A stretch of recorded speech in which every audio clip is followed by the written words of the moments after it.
Now, a typical day in my classroom, I usually have about 36 kids, so I'm going to have 3 stations of 12.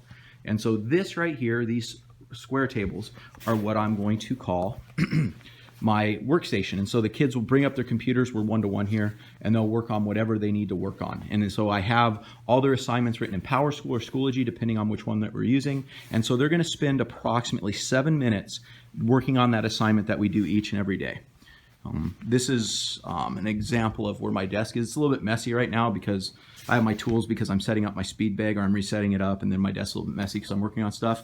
That's my pull-up bar that I have a couple kids that are joining the military, so they come in every single day so they can work on pull-ups to get stronger.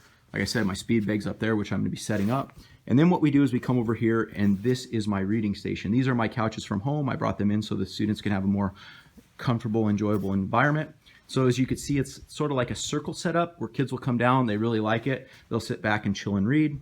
That is my popcorn machine. Every Friday we pop popcorn, and we have what I call Popcorn Fridays. And so we usually all sort of sit around here in some area. That's our bell going off. And then we have like really in-depth conversations, or we just, work on other things that we need to. What I have right here is an example how I'm more active learning. These are called tavern puzzles. They're spatial IQs.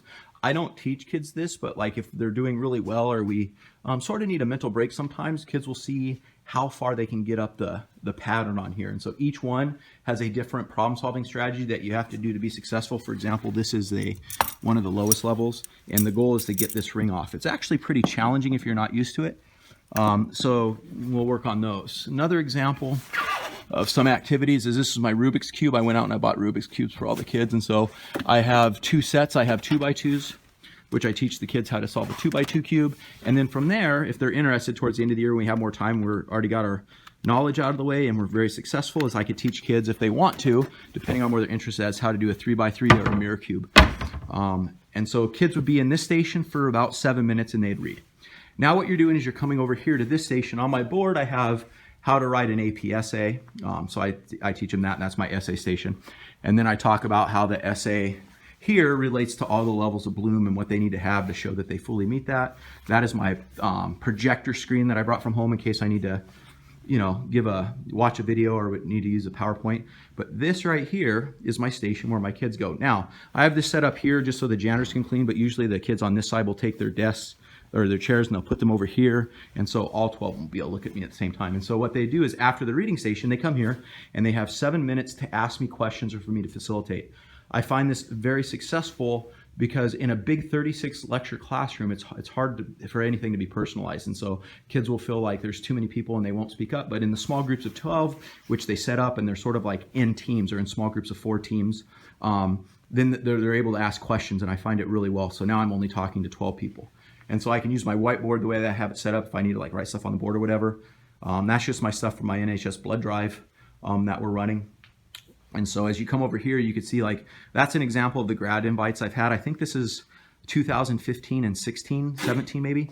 The years that I've went, I have more at home from 2018, which I have not been able to set up yet. And so I keep those. That should be, it's good evidence I really do have good student relationships. I usually get invited to pretty much every student's grad party, which I go to every single ones that I can. And so this is just an example of what my room looks like. Like I said, we rotate. So it'd be like they go 7 minutes. My buzzer would go off, which I have a timer, and then we rotate. So they get up and they rotate to this station, 7 minutes, and then they rotate here. And we do those rotations twice. And the reason why we do them twice is you get 7 times 3, which is 21. And then after that 1 minutes, if they do that twice, it's 42 minutes, and we have 3 minutes for passing. And so how it works is very simple. This is a way to look at it is called my knowledge station. They are basically doing memorization or work or whatever it could be to develop the knowledge, the content knowledge itself. This is what I'm going to refer to as my understanding station. And so what I tell students do is after they get their content knowledge and they prime themselves, they're going to come here and they're going to read for understanding. Okay, and so the idea is they're going to get questions that they've known, and now when they're reading, they're making notes that make sure that they understood the content, and if they didn't, then they're going to ask me questions. And then they're going to rotate over here, which in all honesty, if you go from Bloom's, they've already developed their knowledge and understanding. And now what they're going to work on is analysis, application, evaluation, creation.